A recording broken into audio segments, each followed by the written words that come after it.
Python dasturlash tili haqida.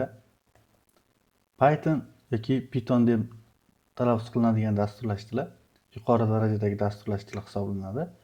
Umumiy maqsadli dasturlash tili.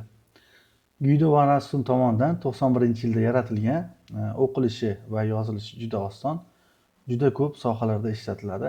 Web, AI, data science, sun'iy intellekt, avtomatlashtirish, kompyuter dasturlari va hokazo. Python nomining kelib chiqishi ko'pincha ingliz tilini biladiganlar ilon nomidan bilan bir xilligini biladi, ya'ni shunaqa turdagi ilon borligini bilishadi. Aslida Guido Hazilmutoyevani yoqtirgan va o'zi yaratadigan dasturlash tilini inglizcha kulgili dasturdan olgan bo'ladi. Python qayerda ishlatiladi? Web dasturlash, sun'iy intellekt, ilmiy hisob-kitoblar, avtomatlashtirish, Telegram bot, kompyuter ilovalari, o'yinlar va boshqa juda ko'plab sohalarda ishlatiladi. Python dasturlash tillaridan foydalanadigan mashhur kompaniyalar Google, Instagram, NASA, Dropbox, Netflix, Amazon va boshqa ko'plab kompaniyalar ishlatishadi. Pythonning afzalliklari, nima uchun Python, ya'ni boshqa dasturlash tillari ham juda ko'p, lekin ko'pincha Pythonni o'rganishadi, Pythonni qo'llashadi. Birinchi asosiy sababi o'rganish juda oson. Ya'ni har qanday yangi boshlovchilar ham Python dasturlash tilini o'rgana oladi. Keng kutubxonalar, frameworklar, pekejlar mavjud.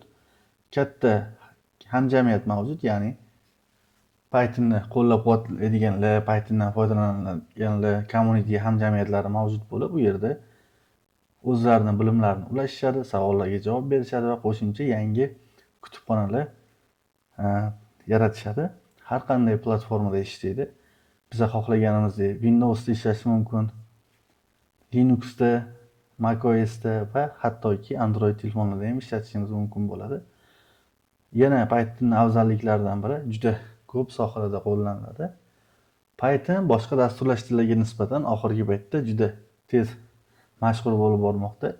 Mashhurligining sababi o'sha mana shu sababli afzalliklari keltirib o'tildi.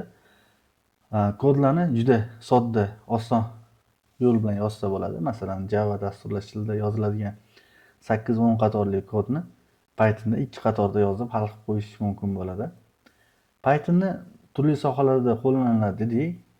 Data science, ya'ni ma'lumotlarni tahlil qiluvchi mutaxassislar hozirda quyidagi kutubxonalardan foydalanishadi. Bu yerda kutubxonalarning nomi yozilgan, ya'ni Pandas o'sha jadval ma'lumotlari bilan ishlash foydalaniladi. Ya'ni data frame ko'rinishga o'tkazib olib, u bo'yicha tahlillar qilish mumkin. Masalan, eng katta qiymatlar, eng kichkina qiymatlar summasini chiqar, standart deviation bo'lishi mumkin yoki tahlil deganda undan tashqari bo'sh obyektlarni masalan qidirib top, muammolarni topishda, tahlil qilishda Pandasdan foydalaniladi.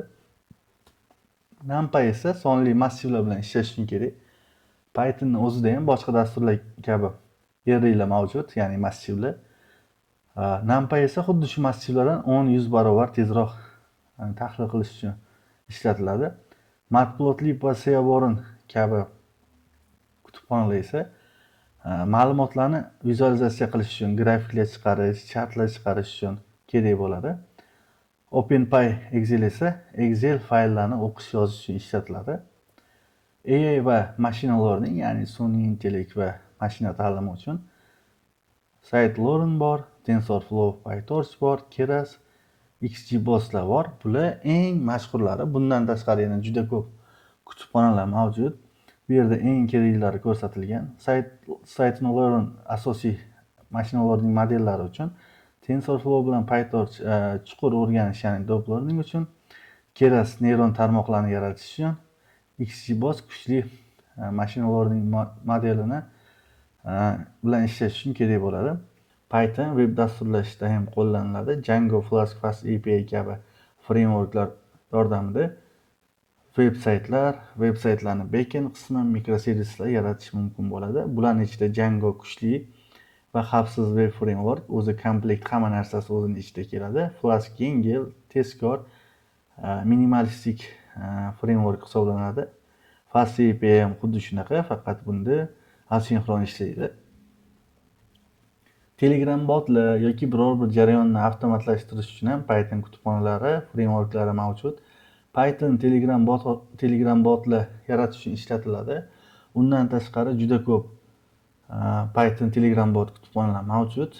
Ekranlarni boshqarish, brauzerlarni avtomatlashtirish, tasdiqlarni avtomatlashtirish uchun ham quyidagi kutubxonalar mavjud ekan. Ilmiy hisob-kitoblar va injiniring uchun ham ko'plab kutubxonalar mavjud. SciPy ilmiy hisoblashlar, ya'ni ilmiy yo'nalishlarda matematik hisoblashlar bo'lishi mumkin, kimyoga oid, fizikaga oid va boshqa hisob-kitoblar formulalarni o'zida jamlagan. Bundan osongina foydalansak bo'ladi. Matematik formula bilan ishlovchi kutubxonasi ham mavjud ekan. Undan tashqari tasvirlar bilan ishlash uchun OpenCV kutubxonasi mavjud. OpenCV kutubxonasi misol uchun mana bizada kameralar orqali mashinalarni raqamlarini aniqlash yoki polasa bosish kabi holatlarni OpenCV orqali aniqlasa bo'ladi. GIS va xaritalar yaratish uchun ham bir qancha kutubxonalar bor. Bu yerda eng mashhurlari keltirilgan. GeoPandas ma'lumotlarni, ya'ni geoma'lumotlar bilan ishlash uchun kerak. Bu yerda ma'lumotlarni o'qib olib, uni ustida statistik amallar, tahlillar va vizualizatsiya qilish mumkin. Xuddi shunaqa Folium nomli kutubxona interaktiv xaritalar yaratish uchun kerak bo'ladi. Rasterio kutubxonasi yordamida esa raster fayllar bilan ishlashimiz mumkin. Ulardan turli xil indekslar qilishimiz, kesib olishimiz, birlashtirishimiz, mozaik qilishimiz mumkin bo'ladi.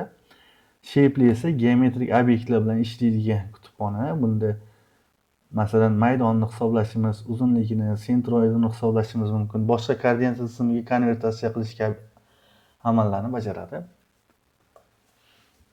Pythonni qanaqa qilib o'rganish mumkin yoki qayerda o'rganish mumkin? Buni ko'plab yo'llari bor. Kitob orqali, kurslar orqali o'rganish yoki qanaqadir rasmiy saytlar orqali, YouTube'da video darslar ham juda ko'p. Men eng mashhurlarini bu yerda yozib qo'ydim. Birinchisi python.org, bu rasmiy sayti. Rasmiy saytidan Pythonni yuklashdan tortib, Pythondagi kerakli funksiyalar, darslar, o'zgarishlarni hammasini kuzatib borishingiz mumkin.